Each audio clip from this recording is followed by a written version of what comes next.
Hey, it's me. I just wanted to hop on here really quickly to first say thank you to everybody who has donated to our cause. We are so very grateful.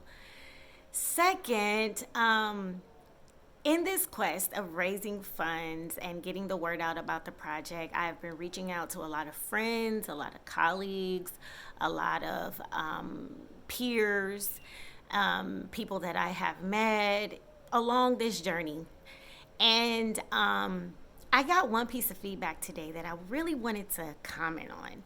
And the person said that I may find that a lot of people may find that opening a dance and yoga studio in Africa is not urgent. And I want to counter that for a couple of reasons. Movement is always important. I am finding that here in Dar es Salaam, you have a lot of women who migrate here mostly to work. So they're in the big city.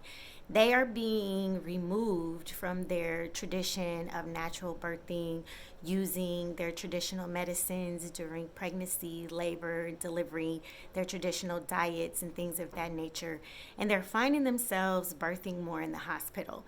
In the hospital, they're finding that they're having more negative reactions to the medication, seeing an increase in C-sections. And from my experience as a doula, as a breastfeeding peer counselor, as a lactation educator, a lot of that comes from sedentary lifestyle. So when they move to the city, their lifestyle becomes a lot more sedentary. And when that happens, it does affect your labor. I am a mother of 5 children. I birthed all my children naturally. I had no medication. I had 3 home births. I've never had an abortion. I've never had a cesarean. I have never had a miscarriage. And I give a lot of credit to staying physical, from dancing, from practicing yoga. Those things have been wonderful tools to help me stay healthy, help me connect to my mind, to my body, and to my spirit. And I know I can talk about the scientific facts. I can talk about how doctors are beginning to recommend yoga for stress management, for people with high blood pressure, for pregnant women. There are so many papers, there are so many statistics about how movement, dance, yoga, all of these things are great for better outcomes in life, but specifically when you're talking about pregnancy, labor, delivery, postpartum. So instead of pulling out all the data, instead of pulling out all the papers, calling in the specialists and the doctors, I'm talking about my experience of 5 years teaching yoga, 8 years being involved in healthy birth and natural birth advocacy. I do this, so I understand what works. And I believe in creating spaces where this knowledge can be shared. And we don't always just have to raise money for things that are sad. We don't always have to show up when there is a crisis. We can show up to bring joy. We can show up to bring wellness.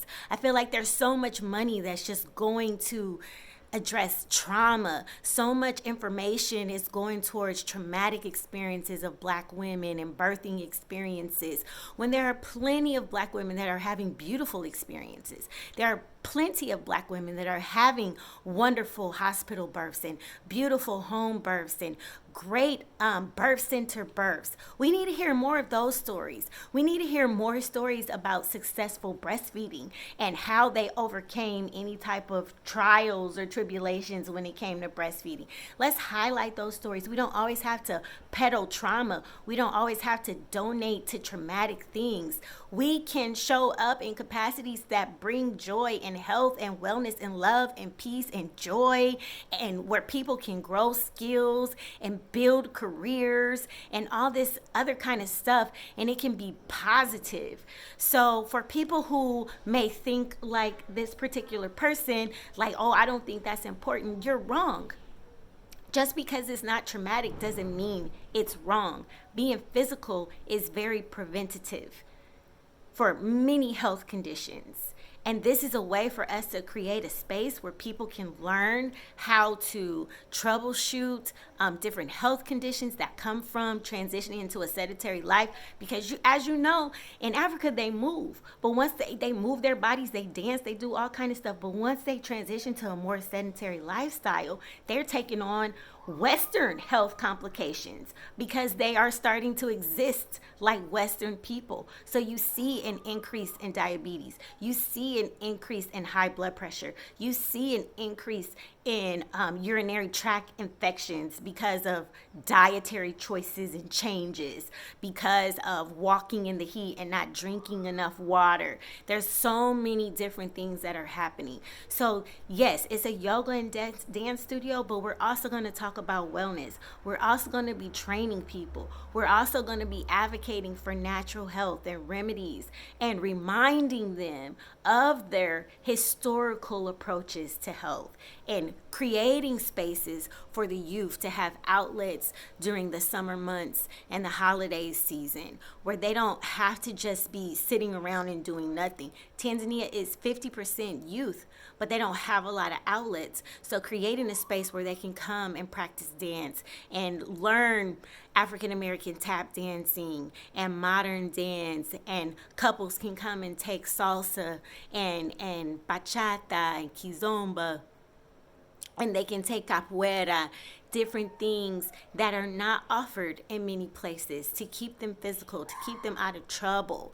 Because there isn't a lot of things for the youth to do, the youth just sit around and drink and work because it ain't nothing for them to do. So building something like this helps them. It gives them a place where they can learn some different skills.